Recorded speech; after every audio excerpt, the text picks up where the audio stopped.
alhamdulillah kemarin ya kita berhasil mengadakan pulang bersama ya, itu sebanyak 200 bus atau kurang lebih 8.000 hingga 10.000 warga perantau Minang ya.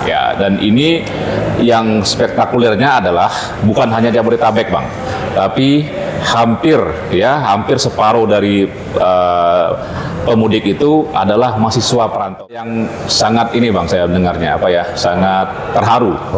Ada sekian puluh tahun perantau Minang itu dia tidak pulang, ikutlah dia pulang gratis, pulang bersama ini sampai di kampung halaman orang tuanya meninggal. Memang Kota Padang ini perlu perubahan yang sangat signifikan. Jadi kota-kota di Sumatera ini hampir ya, dari mulai kota dari provinsinya, ibu kota provinsi hingga kota-kota lainnya itu maju gitu Bang. Nah, Padang ini jangan sampai ketinggalan.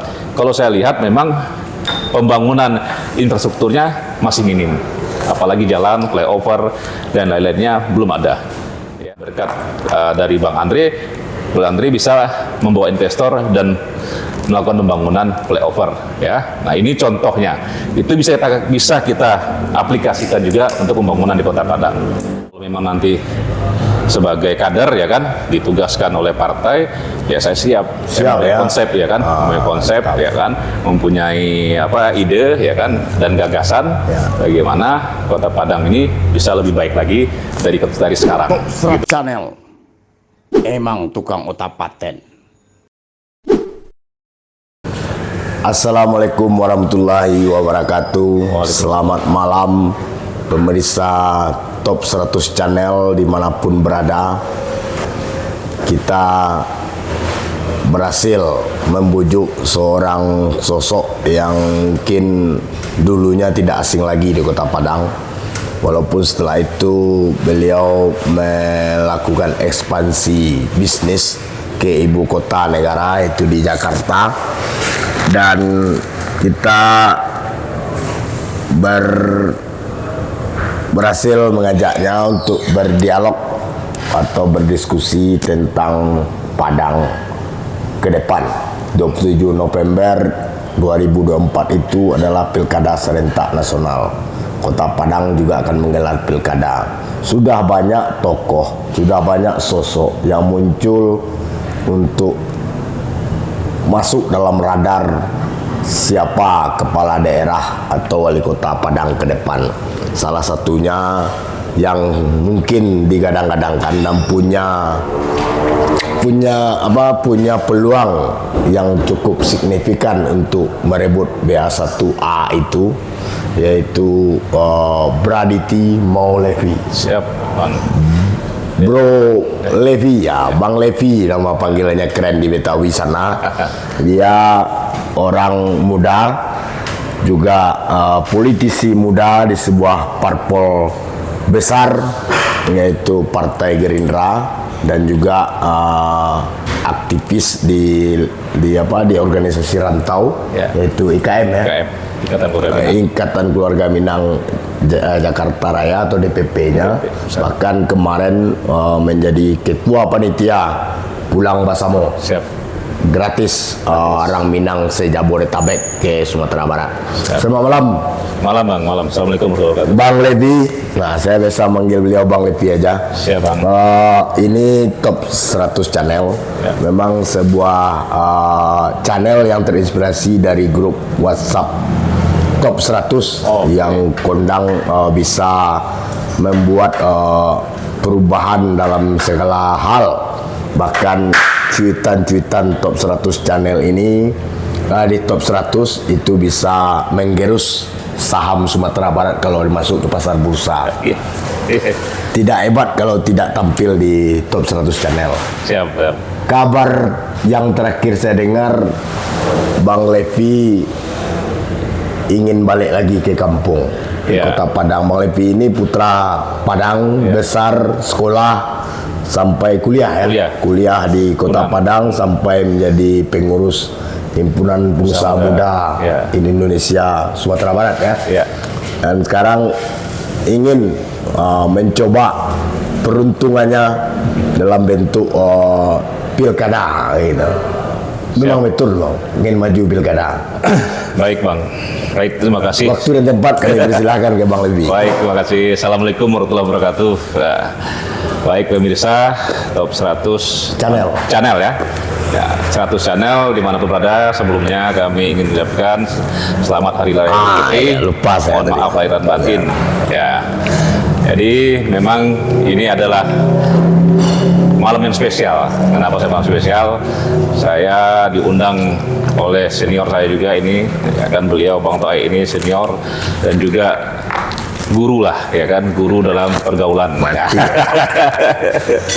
Jadi ini Bang, sebelumnya saya ingin menyampaikan dari sekian puluh tahun ya saya sudah merantau di Jakarta semenjak saya dimisioner waktu itu dari HIPMI. Saya ketua HIPMI Kota Padang. Ya, ketua HIPMI Padang. Ya. Jadi baru tahun inilah saya bisa merayakan Lebaran bersama keluarga di Kota Padang. Ya, Pak. Jadi saya ingin sedikit cerita.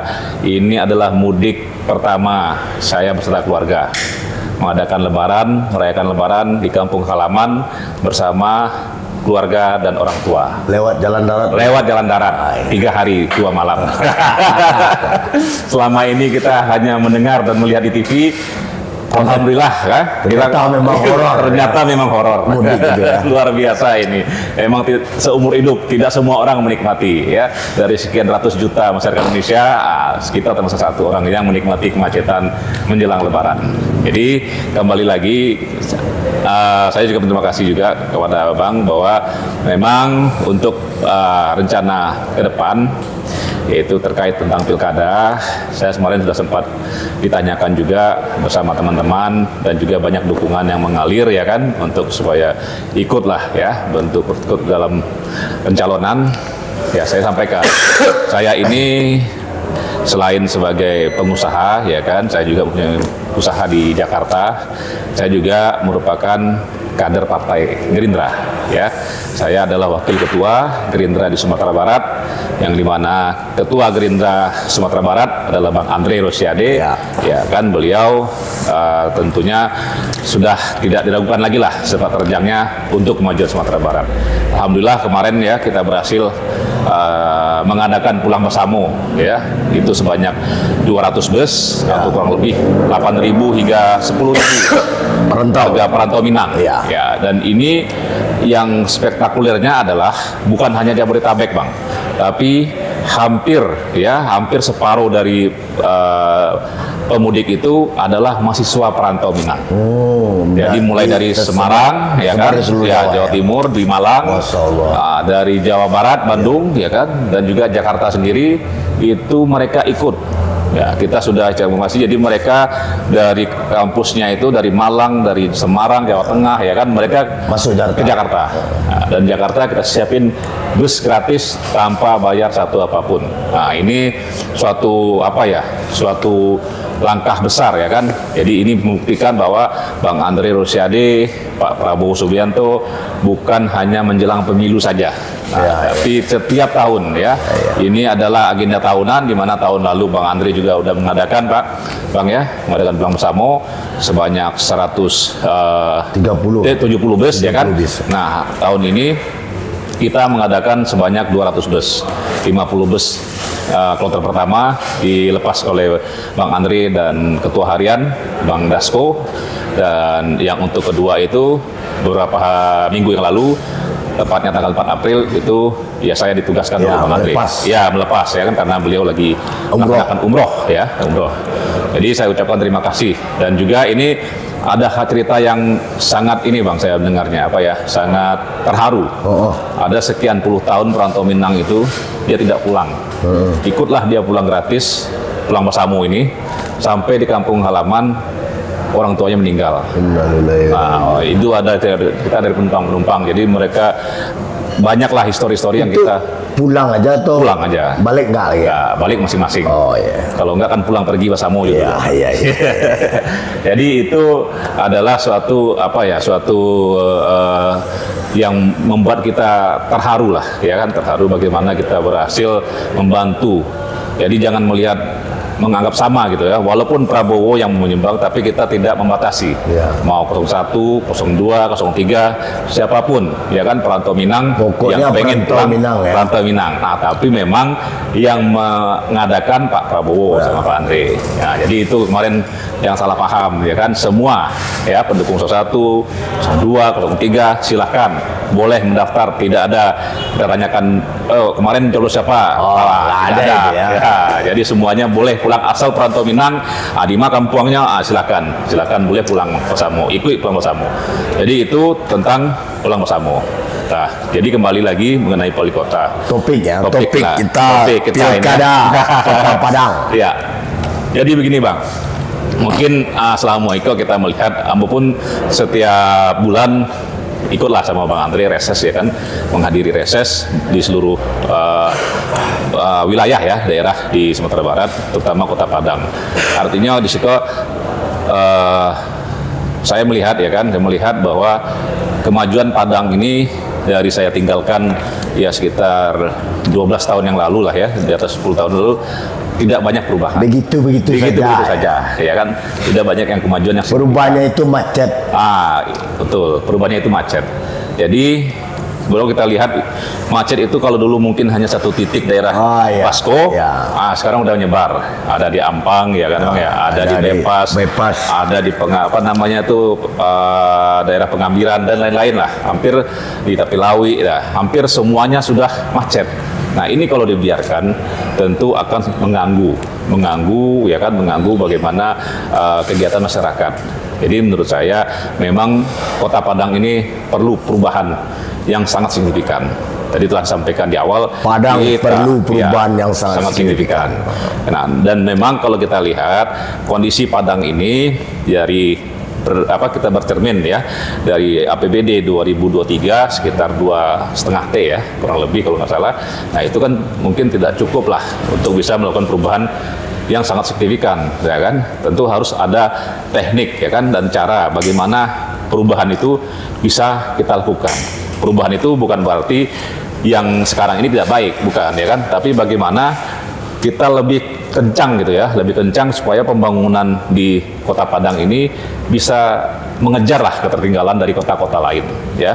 Kita tidak usah berbicara Medan ya kan, Palembang, Pekanbaru, tapi bagaimana kita lihat kota-kota di Sumatera ini hampir ya, dari mulai kota-kota dari provinsinya, ibu kota provinsi hingga kota-kota lainnya itu maju gitu Bang. Nah, Padang ini jangan sampai ketinggalan. Kalau saya lihat memang pembangunan infrastrukturnya masih minim, apalagi jalan, flyover dan lain-lainnya belum ada ya, belum terlalu banyak. Yang dari dulu aja itu ya, jangan disebut flyovernya ada, tonggaknya aja nggak ada ya kan. Yang dulu aja yang mau jalan tembus ke bandara sampai sekarang putus di Pangeran. Itu kan belum selesai juga. Jadi memang banyak hal yang kompleks mengenai infrastruktur. Ini saya sudah ya artinya berdiskusi juga bersama teman-teman ya kan, artinya sudah dikaji ya kan, artinya ini perlu lompatan yang besar. Caranya bagaimana ya, nanti tentu bisa banyak hal yang bisa kita lakukan. Contoh bagaimana Bang Andre berhasil membawa investor untuk membangun flyover Setinjau Lawi. Waktu itu pemerintah provinsi tidak berhasil karena APBN tidak ada, ya kan, dana tidak ada. Tapi alhamdulillah, ya kan, dengan keseriusannya Bang Andre bisa membawa investor yaitu BUMN untuk investasi di flyover Setinjau Lawi. Nah itu hal yang tidak mudah, meyakinkan BUMN, ya kan, meyakinkan kementerian, lintas kementerian, Kementerian Keuangan, ya kan. Setelah itu tentu ini adalah suatu kreativitas Bang, saya lihat, ya kan, bagaimana terobosan mentok yang selama ini hanya dongeng saja, ya kan, flyover. Nah, yang dijanjikan oleh pemerintah provinsi, alhamdulillah berkat dari Bang Andre bisa membawa investor dan melakukan pembangunan flyover, ya. Nah ini contohnya, itu bisa kita aplikasikan juga untuk pembangunan di Kota Padang. Jadi banyak dana-dana yang mungkin bisa kita minta bantuannya untuk pembangunan, ya. Tentu infrastruktur harus kita kencangkan lagi bang pembangunannya, baik itu flyover, baik itu jalan underpass, untuk mengurai kemacetan, ya kan? Dan juga pembangunan itu jangan hanya terpusat di Kota Padang, maksudnya di daerah di Padang Barat aja gitu kan, tapi udah harus sampai ke batas-batas kota. Pengembangan Padang pinggiran Papiko. Pembangunan ini harus merata, ya kan? Jadi jangan hanya mall itu hanya di daerah pusat, ya kan, di daerah Jalan Sudirman dan lain-lainnya, tapi bagaimana bisa berkembang di daerah pinggiran kota. Ini harus kita lakukan juga. Dan juga perizinan bang, ini hal yang penting. Kita melihat banyak sembraut, ya, perizinan tumpang tindih. Perizinan ini harus jelas, mana yang tidak layak kita berikan izin, jangan kita berikan, ya kan gitu. Jadi benar-benar harus membawa dampak yang sangat sangat baik untuk peningkatan APBD. Inilah tujuan kita memberikan izin. Nah, ini tentu harus dikaji juga. Dan terakhir, menurut saya tentang SDM. Memang Padang ini bagaimanapun juga adalah ibu kota Sumatera Barat. Tentu ini adalah etalase, pintu masuk, ya, sebelum wisatawan datang melihat Jam Gadang, ya kan, ataupun melihat wilayah-wilayah wisata di Sumatera Barat. Tentu mereka masuknya di Kota Padang jika menggunakan pesawat. Nah, ini harus segera kita manfaatkan.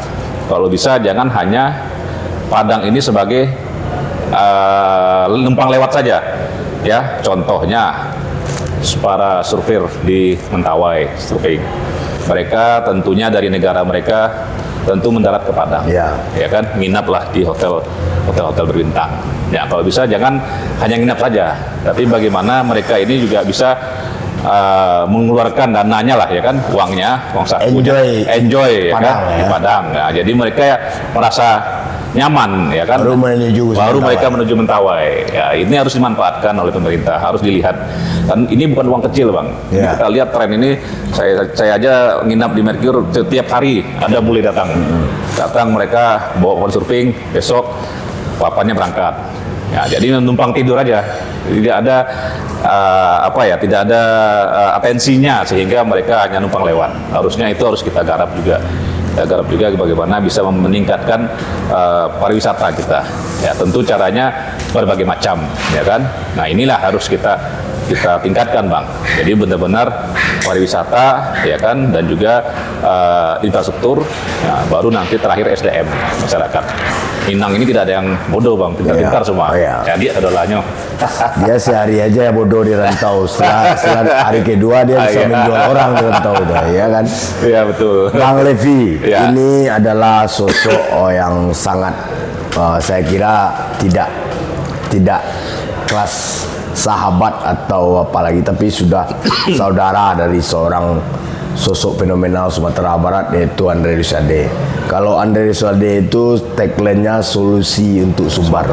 Tentu kita berharap Bang Levi ini bisa juga menjadi solusi untuk Padang. Gitu. Siap. Apa sih yang membuat Bang Levi itu ingin cawe-cawe di Pilkada Padang ini? Sebenarnya sederhana bang. Sebenarnya begini, saya sih kalau dibilang dibilang kasihan juga ngelihat kampung halaman kita lah, ya kan, kampung halaman kita ini jauh, ya kan. Saya ngikutin Bang Andre juga keliling bukan hanya dalam negeri ya, tapi juga luar negeri. Itu benar-benar ngerasa gregetan lah, ya kan, gregetan. Dimana kampung kita sendiri, ya kan, dulu tempat kita lahir, tidak ada yang perubahan yang signifikan yang lebih baik. Nah, yang ada keluhan-keluhan aja setiap kita dengar, ya kan, dari warga, dari masyarakat. Setiap ganti pemimpin selalu mengeluh. Nah, ini yang menjadi tanda tanya, ya gitu. Emang apa sih yang menjadi kendala? Karena kalau kita lihat, ya kan, Padang itu sudah bisa menjadi prospeknya kota hebat sebenarnya. Kota hebat sebenarnya. Karena potensinya banyak. Ya, betul bang. Itu saya bilang tadi bang. Padang ini adalah etalase Sumatera Barat. Ya. Setiap pariwisata atau wisatawan yang mau datang ke Sumatera Barat menggunakan kapal terbang, ya kan, itu masuknya di Kota Padang. pintunya Sumatera Barat itu Kota Padang. Nginapnya di Padang. Nginapnya di Padang, ya kan. Nah, tapi ya itu tadi, kita juga harus menyiapkan infrastrukturnya, ya kan begitu. Jadi tidak hanya kita perbanyak hotel saja kan, tapi bagaimana infrastruktur ini baik, ya kan, jalannya seperti apa, macetannya seperti apa, ya kan, dan lain-lainnya lah, sehingga bisa juga meningkatkan PAD dari Kota Padang. Nah, ini yang kita lihat, Bang. Saya melihat, ya makanya saya merasa, ya insya Allah kalau memang nanti sebagai kader, ya kan, ditugaskan oleh partai, ya saya siap ya. Konsep, ya kan, mempunyai konsep, ya kan, mempunyai ide, ya kan, dan gagasan bagaimana Kota Padang ini bisa lebih baik lagi dari sekarang, gitu, Bang. Ya, kalau Bang Levi ini sebenarnya kalau dianggap punya kemampuan untuk memimpin kota, sudah punya, sesuai dengan tagline istilah orang Sumbar ini. Pemimpin itu harus yang punya 3T, yaitu tokoh, tageh, dan takah, kan gitu. Tokoh dia, takah dia, dan tageh dia. Itu Bang Levi sudah punya. Itu pemilunya orang-orang lama. Kalau milenial kini bertambah lagi satu. 3 menjadi 4T ya, tas, ya kan? Nah, tasnya udah cukup nggak? Apalagi persaingan besok ini adalah persaingan yang sangat gahar gitu, atau brutal gitu. Karena calon tidak hanya bisa dengan modal ide, gagasan, atau narasi saja, tapi sudah harus memiliki finansial yang kuat. Nah, itu Bang Levi punya nggak tuh? Padahal yang akan Bang Levi lawan itu, kalau dilihat peta politiknya hari ini di Padang, ada petahana, 2 petahana misalnya, ada Henry Septa, ada Haji Ekos Albar, ada Acik Amar, yang milik Acik Amar tuh, ada lagi siapa lagi bisa jadi dari Golkar, lalu ada Sultan Baitur Rahmah, Ketua Nasdem Sumbar, Fadli Amran. Nah, ini nggak gampang untuk maju. Wah, kalau saya rasa Gamang itu nggak ada masalahnya itu, Bang. Jadi menurut anak saya, Padang itu sebagai ya. Awak sama-sama makan nasi kan? Iya. Ya kan, tinggal garis tangan. Yang penting kita ikhtiar. Mengenai masalah biaya dan lain-lain itu kan hal nomor 2. Jadi tidak ada masalah, Pak. Kalau hal nomor 2 bagi Bang Levi itu aman. Tidak ada masalah mengenai yang disebut tadi ya. Walaupun Sultan Baitur Rahmah, kita kan Sultan Duren Sawit. Ini Sultan Duren Sawit siap perang dengan Sultan Baitur Rahmah ini.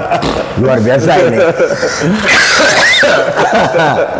Bang Levi ini saya kenal juga orangnya sangat ambel dan banyak pergaulan dan jaringan gitu. Dan saya yakin clue pemilih milenial dan Gen Z dapat sama beliau karena dia masih muda juga, baru kalau dibilang sudah tua nggak mungkin lah, tapi dia muda, tapi dalam politik dan pebisnis sudah senior. Siap. Ya kan? Masih pengurus IPMI saya, Pak. Bahkan masih pengurus di pusat. Ini pusat pula ya. Dan Padang ini memang butuh seorang yang punya pemikiran of the box. Karena terus terang untuk kebutuhan dasar masyarakat Padang aja pemerintah kota masih kewalahan untuk memenuhi. Sekolah gratis itu nggak ada di Padang. Dia bayar uang sekolah, SPP, uang komite. Lalu lapangan pekerjaan sangat minim. Kesehatan gratis mana nggak ada itu kan. BPJS dibayarkan oleh pemerintah nggak juga ada. Sebenarnya Bang, itu kemauan pemerintah, ya kan? Nah, itu dari kemauan pemerintah. Tinggal bagaimana seorang pemimpin itu mau nggak dia mengalokasikan dana tersebut. Jadi menurut saya nantinya tentu saya juga punya konsep bagaimana kita bisa menciptakan pendidikan gratis, ya kan, bagi anak-anak kita, apalagi dengan sejalan dengan program Pak Prabowo menyiapkan makan siang gratis, ya kan. Nah, ditambah lagi juga kesehatan gratis, ya tentunya pemerintah Kota Padang juga harus berani, ya kan, berani untuk mengambil keputusan tersebut. Dan terakhir yaitu membuka lapangan pekerja yang seluas-luasnya. Dan tentu menurut saya lapangan pekerja seluas ini tentu tidak bisa kita buka hanya Mengandalkan APBD. mengandalkan APBD, ya kan? Tapi bagaimana kita bisa memudahkan, ya, memudahkan perizinan, memberikan pembinaan, ya kan, kepada UMKM, kepada teman-teman wirausaha muda, ya, sehingga mereka bisa berkembang, ya kan? Dan ada ruang investasi, Ada ruang bagi investasi investor, sehingga pembangunan dan investasi investor itu ada kejelasan. Ini yang paling penting, karena kejelasan ini bagi kita seorang pengusaha tentu itu hal nomor satu. Ya, kejelasan itu masuk dengan clear and clean. Clear and clear. Ya, mulai dari perizinan hingga yang lain-lainnya. Siap, Nah, mantap, gitu, Bang. Bang Levi. Luar biasa Bang Levi ini. Ya. Mungkin top 100 channel di Gade Ya. Corner ini kita bisa tutup dengan mungkin closing statement dari Bang Levi untuk bagaimana Padang menghadapi Pilkada 2024. Siap. Silakan. Baik, Pak. Terima kasih. Jadi bagi saya, ya kan, yang namanya kita sebagai kader partai, tentunya kita siap, ya kan, dimanapun kita akan berbakti atau berjuang. Terutama saat ini saya melihat memang Kota Padang butuh sentuhan-sentuhan yang sehingga bisa lebih melesat lebih tinggi dari kota-kota yang lain. Kenapa begitu? Kita jauh tertinggal. Jadi untuk itu saya mengajak, ya kan, baik teman-teman yang juga ingin ikut, ya, berorganisasi, juga pada masyarakat di Kota Padang, pilihlah, ya, pilihlah nantinya calon-calon yang tahu, yang benar-benar mampu, ya, mempunyai kemampuan untuk membawa kemajuan di Kota Padang. Terutama saat ini kita tidak bisa pungkiri, Bang, ini era sudah mulai berubah.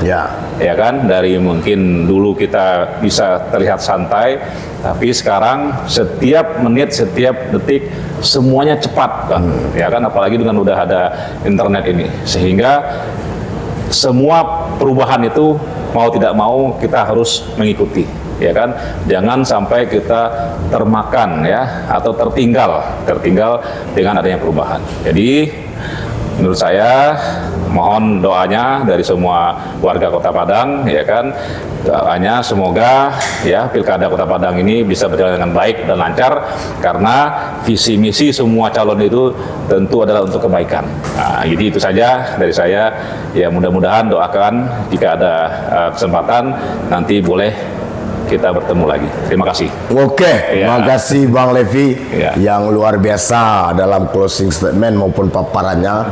Saya kira ini sebuah pencerahan baru bagi kita bahwa Bang Levi siap maju kalau partai menugaskan atau memerintahkan untuk Padang 1.